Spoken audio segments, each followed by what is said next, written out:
Whenever I read Yoni's writings, there's always a new lesson that I can learn, a new value that I can bring into my own life. And over the past few weeks, there's been a particular saying of Yoni's that I've really tried to internalize.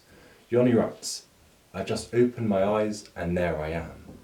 Now, obviously it's difficult to appreciate what was going through Yoni's mind when he wrote this, what motivated him to put pen to paper. And obviously we won't know the answer to that, but what we can do is try and learn a lesson from it and try and understand how does this apply in our day-to-day life. There's a fascinating episode in the Tanakh where God says to Abraham, "Abraham, go out, count the stars, and the number of stars that you count, that will be your offspring." Now, it's a bit difficult to understand. How can a man, a simple human being, count all the stars in the sky?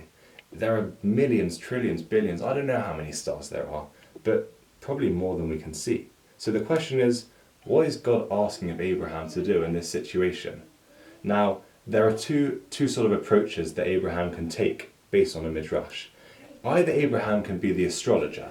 Now, what does the astrologer do? They look in the sky, they see 20, 30, 40 stars, they'll write that down, and that will be the number of stars that they have. On the other hand, Abraham can take the approach of the prophet. Now, what does the prophet do? The prophet looks out in the sky, he sees 20, 30, 40, 50, however many stars he sees, but the prophet doesn't believe that everything is in front of his eyes. Perhaps there's more. Perhaps I'm not limited by my own reality.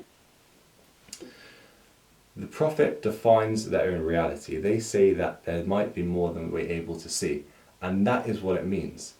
Perhaps what Yoni meant is, I just open my eyes and there I am.